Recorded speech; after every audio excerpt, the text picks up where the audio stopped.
Majesty. Melania and I are deeply grateful to you and Queen Camilla for your extraordinary graciousness. And to William and Kate, thank you so much. It's been so great being with you today. Thank you very much. Appreciate it. It's a singular privilege to be the first American president welcomed here. And if you think about it, it's a lot of presidents, and this was the second state visit, and that's the first, and maybe that's going to be the last time. I hope it is, actually. But this is truly one of the highest honors of my life. Such respect for you and such respect for your country. For many decades, His Majesty the King has epitomized the fortitude, nobility, and the spirit of the British monarchy and the British people. He's dedicated himself to preserving the glory and unique character of this kingdom, restoring life to the rivers and streams, supporting the works of its artists and composers, planting trees and gardens in its countryside. And I just visited one of the most beautiful I've ever seen that you just completed, and protecting the architectural integrity of cities, villages, and towns. He has uplifted the poor, cared for rural farmers, and tended to wounded veterans like nobody else. I'll tell you that I just stood in line and shook about 150 hands, and the King knew every single person and every single company, and some of them had bad names like XYZ-Q3, and he knew every one of them, or at least I think he did, because nobody was complaining. I was very impressed with that.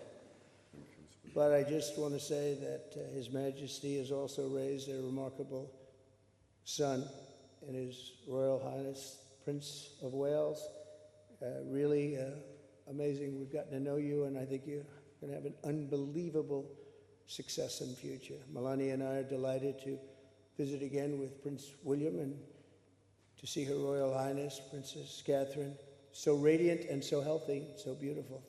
It's really a great honor. Thank you.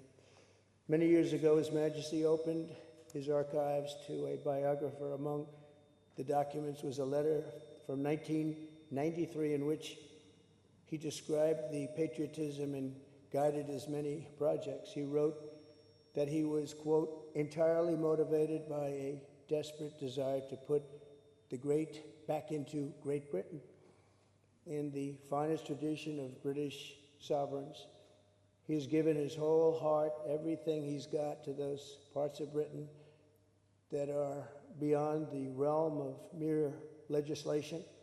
It's not easy, but which define its essence and its virtue, its harmony, and its soul. It's an amazing calling, and there's nobody that's answered that calling like you have.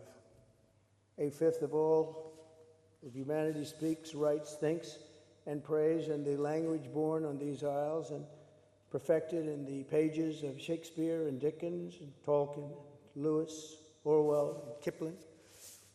Incredible people, unbelievable people like we have rarely seen before, probably won't see again.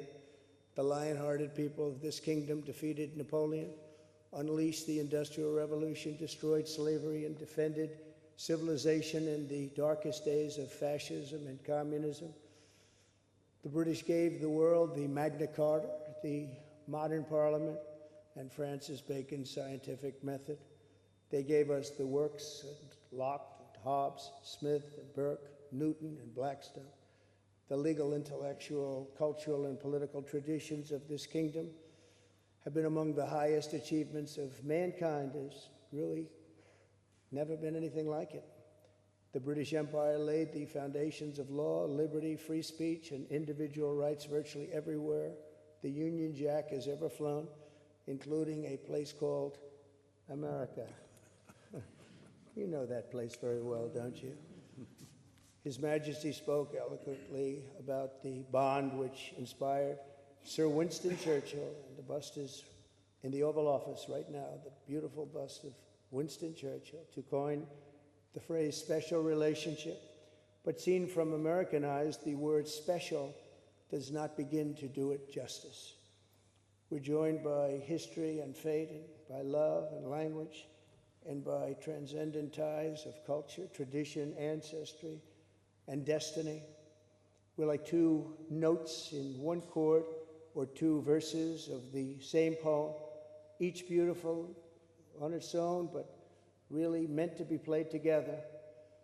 The bond of kinship and identity between America and the United Kingdom is priceless and eternal. It's irreplaceable and unbreakable, and we are, as a country, as you know, doing unbelievably well. We had a very sick country 1 year ago, and today, I believe we're the hottest country anywhere in the world. In fact, nobody's even questioning it, but we owe so much of that to you and the footing that you gave us when we started. Together, we've done more good for humanity than any two countries in all of history. Together, we must defend the exceptional heritage that makes us who we are, and we must continue to stand for the values and the people of the English-speaking world, and we do indeed stand for that. On behalf of all Americans, I offer a toast to one of the great friendships, to two great countries, and to His Majesty, King Charles III, a very, very special man, and also a very, very special queen. Thank you very much. Thank you.